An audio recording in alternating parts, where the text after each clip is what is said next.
Hey everyone, welcome to Watch Complications. I am so sorry that I haven't got around to the review of the Grand Seiko SBGW275.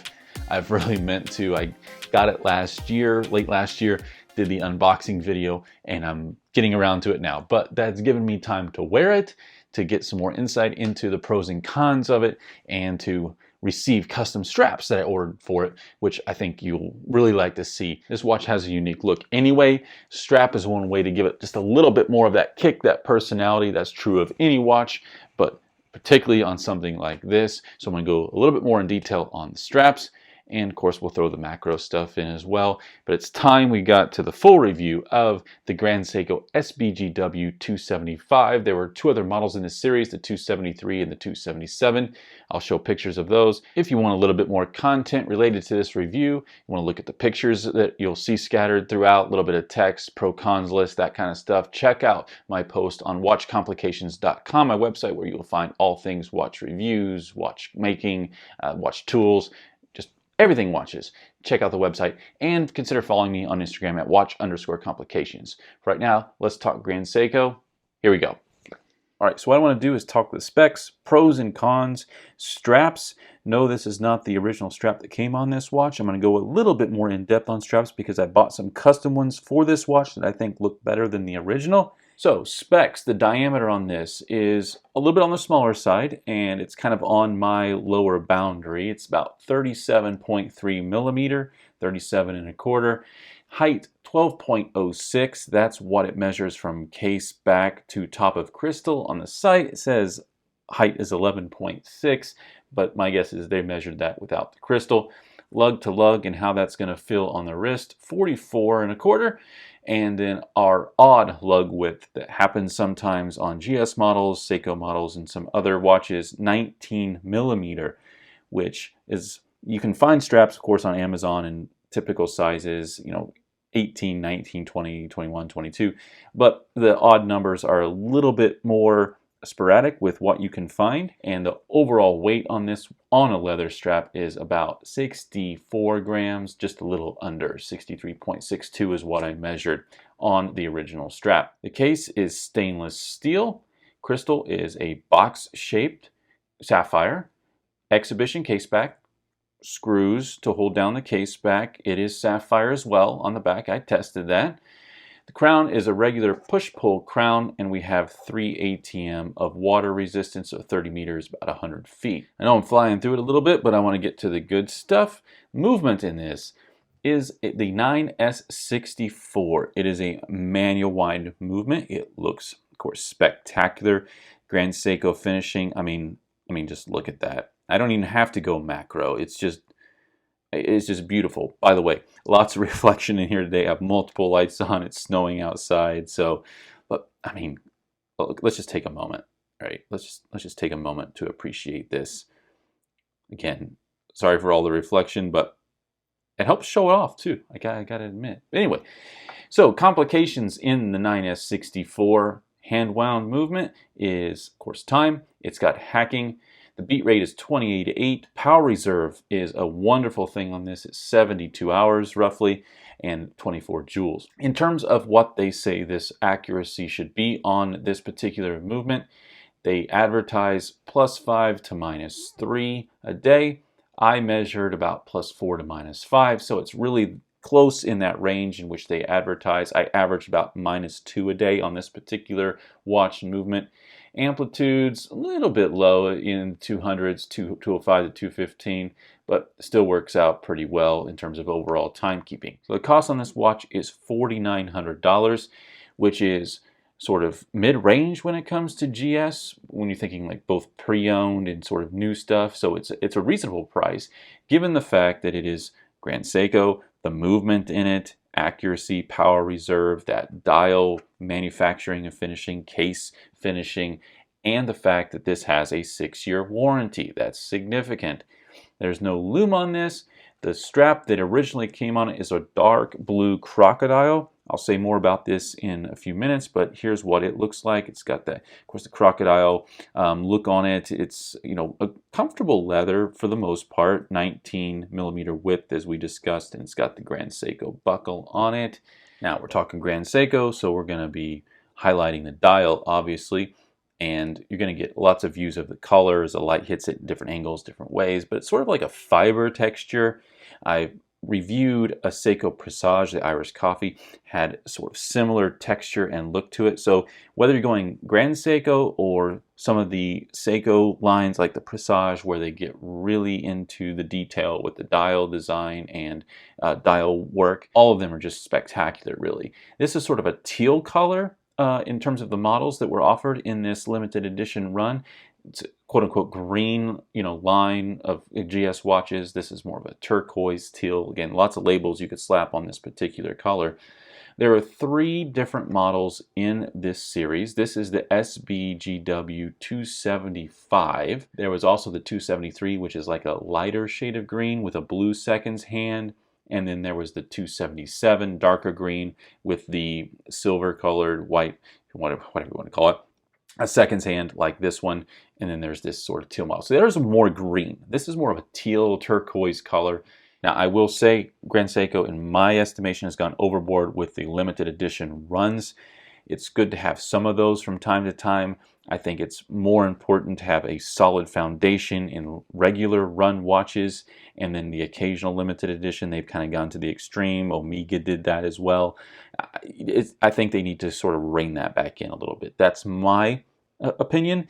Feel free to discuss, agree or disagree in the comments below. But back to the dial. This is meant to illustrate the greenery of the Jinbi or the Jinbi Valley, and this one specifically, the SBGW275, the flowing waters. And the other models are indicative of other aspects of that particular green motif in this model. Let's get into the pros and cons. Let's start with the limited edition aspect of this. You could see that as a pro or a con. 140 of each model. I have one of this 140, and actually off the top of my head I can't remember what number I have. 93 out of 140 you can see here. So each colorway, there were 3 colorways, have 140 out there. They sold out within a day basically. I happened to catch this and decided I'll buy this, and when they opened it up, they sat around for a little while. It wasn't like they sold out like within a few seconds or a few minutes, but they did sell out within that first 24 or so hours, and I was happy to get this particular model. So that's one thing. Consider that a pro or con, that's up to you. Of course, the dial, we're talking Grand Seiko, the dial is always going to be a pro. I mean, come on, like drool, right? Drool with me. Like, it's beautiful.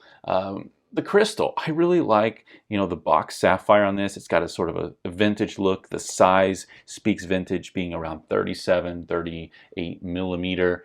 And then the movement finishing, I mean, seriously,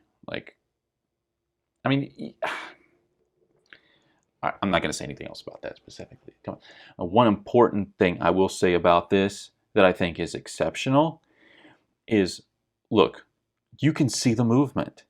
For those that have GS watches, limited edition watches, that followed the company, are contemplating models, look at pictures, you can see the movement on this limited edition model. Usually they have the Grand Seiko logo motif here on the back, and it's here. But when looking at it in most angles and direct on, you can't see it, but it's there. Now, I'm just going to put that down for a second, and let me show you my other Grand Seiko. I only have the 2. It might be the only 2 I have ever. I don't know.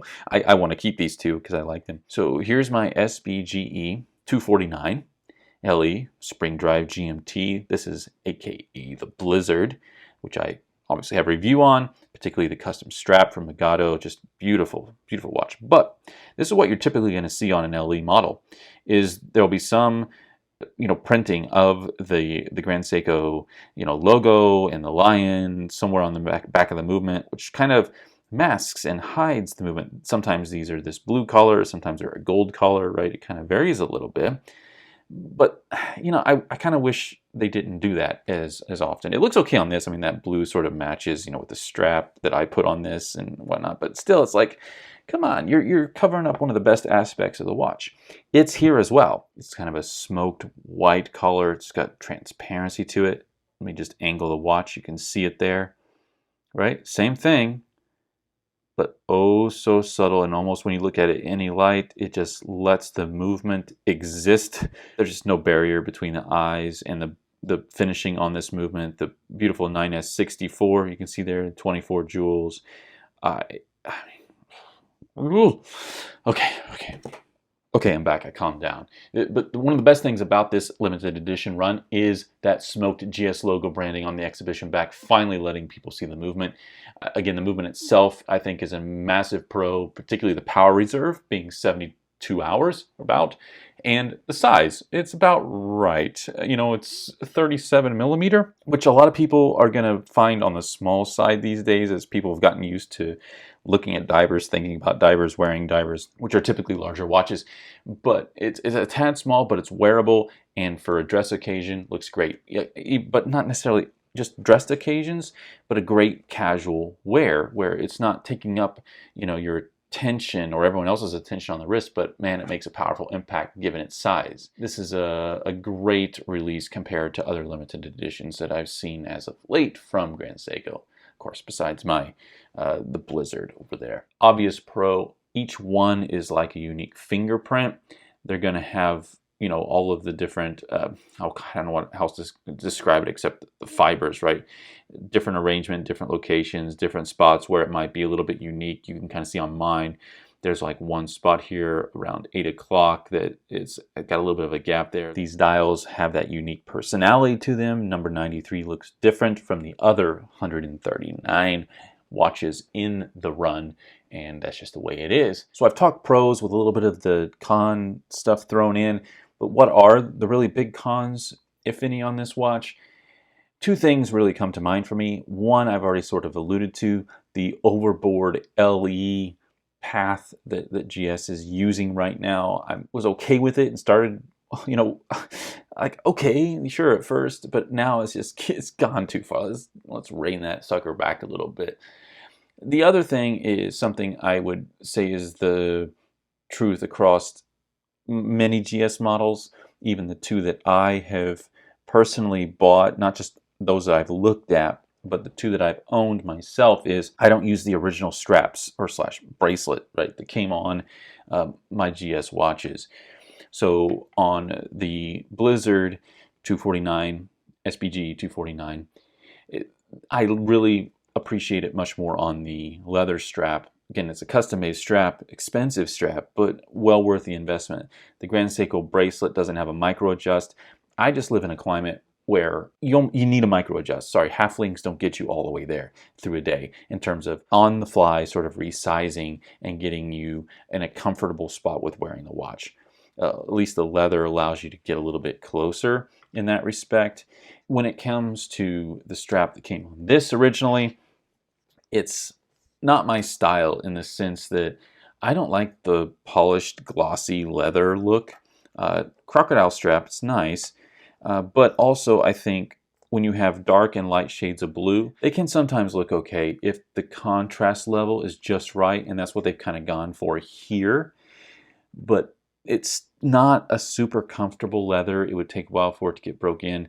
I'm just not a fan of glossy leather. I'm just not. So I went with some other options. So let's talk custom straps. Now, you've seen it on this mustard sort of color that I've shown throughout the video. This is my favorite strap to have it on. That contrast is on point. When you get sort of a more obscure, different color of the dial on a watch, look at a collar wheel, right? Look at what's going on in terms of contrasts and colors and what might match well with a particular shade, like a teal or a turquoise. And what you're going to find are yellows like this, potentially a sort of a coffee color, dark brown. But let's start with this sort of lighter tones. And when you have a watch like this that you've put a fair amount of money into, it's worth something to you, it's got meaning to it, don't just settle when it comes to straps. Don't buy the $20 strap off of Amazon and sure, those are okay. I use those on a lot of watches. There's nothing wrong with that. But sometimes a watch needs you to go the extra mile, find that specific shade that you're going for, dig for it, looking online, Etsy is a good place to find custom strap makers, and that's what I did on this watch. So this strap is from a particular maker in Indonesia. For the different custom straps, I'm going to put the links in the description below in their Etsy stores, and you can look through those. This one is, again, it's like $80, $85, this strap. No, that's not cheap for a strap. But when you have a $5,000 watch, it deserves attention in that sense. I mean, the custom collar, the white stitching, the fact that it's 19mm, you're not going to find a strap like this unless you custom make it, at least one of this particular quality. This is a beautiful, wonderful strap. Again, you can find links to the stores in the description below. The other strap I got from this particular maker, which was also 80, 85 bucks, is this sort of cherry red, rustic strap. I mean, this looks wonderful. Look at the contrast. This is like almost a coral color. They mentioned cherry red. But when you look at color contrast, let's say a color wheel or something, you're looking at teal, turquoise, like if you want to make your watch look you don't always have to go with a simple brown or blue or something like that. I mean, these two colors, this one being my favorite, these just look amazing. I love the watch on this strap. You can see this one here, the threads at the lugs, nice buckles came on these. It's just beautiful look, completely unique, right? Like no one else in the room is going to be wearing a watch like this. If you feel like everyone is wearing a Seiko, everyone's wearing a Rolex, everyone's wearing a Casio. Like, look, if you want something that expresses you, man, a watch like this can do it. But that means custom straps. I love these, by the way. So yeah, that's fun. Now, let's say you wanted this, but you were on a budget. I understand, completely get it. About the closest I could get to that on Amazon was this strap. Again, it's got a little bit of a different tone, a little bit of a lighter yellow, not as much brown in it. And so you can find something like this for like $15, $20 on Amazon, and it might look okay. And yeah, this is 19mm. You can find that odd size, but it will not look and feel at the same level of quality as maybe a custom-made strap, but it might get you by. So if you are on a budget, yeah, that stuff exists. I'm not going to pull it out of here and put it on there just yet, but you can kind of imagine how that might look in terms of color and contrast with the dial, right? Yeah, I mean, it looks okay, looks good. I think this one goes a little bit better. So those straps came from a place called Seventh Creation. There's another strap I got that is sort of a little bit more traditional, I guess you might say, and that's sort of a darkish brown, sort of a coffee color. This is from a maker that was in Moscow, and it has sort of that dark brown look. Again, it provides a really good contrast, whole different scenario, maybe depending on what you're wearing, right? This distressed sort of brown color might be more suitable for what you're going for. Of course, these also have a casual look about them. This could be worn with jeans and like a t-shirt. Like imagine this with jeans and a yellow t-shirt. Like, come on, as a combination, this blue, this brown, yellow jean. Yeah, come on, it would look really, really good from a style, standpoint. And I mean, custom straps. If you're gonna wear a watch that has this level of finishing and the color and that attractiveness of the dial, the marker, the case, the crystal, don't jump on the strap. And Grand Seiko tends to do that a little bit of a con. That's why I say, invest that little bit of extra in some custom straps and you can just make a world of difference. And look, I mean, just look at these options that you can end up with. And yes, you can have the original strap too. Let's throw that in here. I mean, you've got every occasion covered here. So yeah, straps matter. And if you have a nice watch like this, just go all the way. Why not? Let's check out.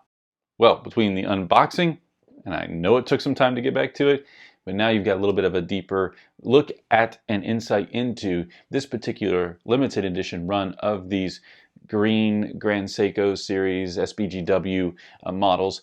The 275, mine 273 to 277. If you can find these on the secondary market, and if you're into Grand Seiko, you like the hand wound look, you want that simple timekeeping, time only sort of watch dress style, but also fits well casual, very flexible when it comes to straps. Just think about contrast and choice when it comes to what you want this to look like on the wrist. I don't know, it's a fun watch. Anyway, thanks for joining me. Watch Complications, check out the site, follow me on Instagram at watch_complications. Did you look at all that snow? I'm gonna have to go clean the driveway. I'm out.